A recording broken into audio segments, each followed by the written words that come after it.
डोंगरे जी महाराज तो ये बात बार बार कहते थे, बोले माताओं को तो चरण स्पर्श भी नहीं करना चाहिए, उससे बचना चाहिए, उसकी कोई आवश्यकता नहीं है।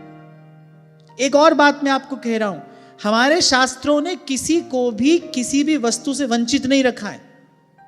अगर किसी समय में मंदिर में प्रवेश करने का अधिकार शास्त्र नहीं देता तो इसका मतलब ये नहीं है कि शास्त्र ने उसको फल से भी वंचित कर दिया। शास्त्र कहता है कि अगर आपने बाहर से ही मंदिर की ध्वजा को प्रणाम कर लिया तो आपको देव दर्शन का ही प्रसाद मिलेगा, किसी को भी वंचित नहीं रखा गया है।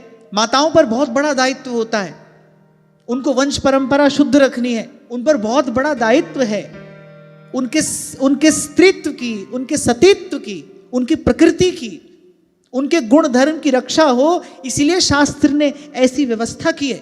अरे एक अवस्था में पहुंच जाने के बाद तो स्त्री हो या पुरुष हो, वो भी अनावश्यक स्पर्श से स्वयं को बचाता है। अगर वो उच्च कोटि का साधक है ना, तो वो भी अनावश्यक स्पर्श से स्वयं को बचाता है और उसको बचाना चाहिए। स्पर्श से कुछ संक्रमित होता है, वो सकारात्मक भी हो सकता है, वो नकारात्मक भी हो सकता है, वो दिव्य भी हो सकता है। गुरु स्पर्श करके शक्तिपात करता है कि नहीं करता है? भले वो हाथ से स्पर्श करे, शब्द से करे, दृष्टि से करे, संकल्प से करे, पर करता है कि नहीं करता है? तो मैं तो ये कहता हूं, और मेरी इस बात में श्रद्धा भी है, मेरी इस बात में श्रद्धा है कि माताओं बहनों को तो चरण स्पर्श करना ही नहीं चाहिए, किसी का भी नहीं करना चाहिए। और वैसे भी जब संतों गुरुजनों के चरण वंदन की बात आती है ना, तो उनकी चरण रेणु मस्तक पर धारण करने की बात आती है। श्री गुरु चरण सरोज रज, आगे क्या कहा? वंदो गुरु पद कंज कृपा सिंधु नर रूप हरि। यहां भी इस क्रम में गोस्वामी जी ने आगे जहां पर बात की है ना, गुरु पद रज की बात की है।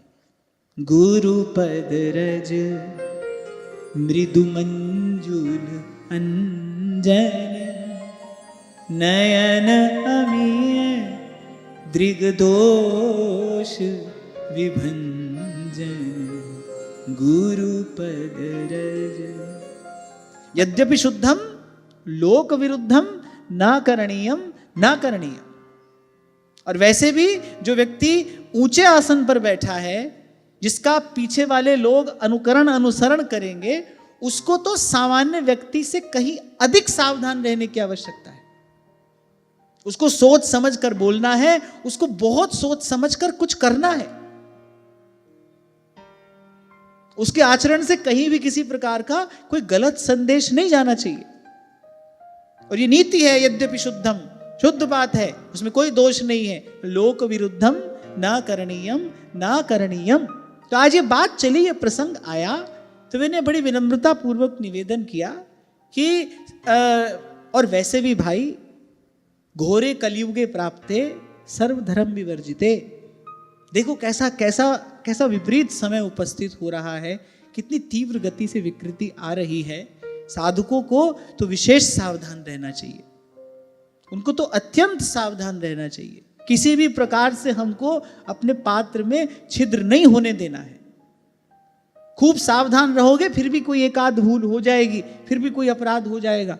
ये तो चलो हम भगवान की शरण में हैं, भगवान दयालु हैं, अवगुण करे समुद्र सम गिनत ना अपनो जान, पर हमको असावधान होना नहीं है।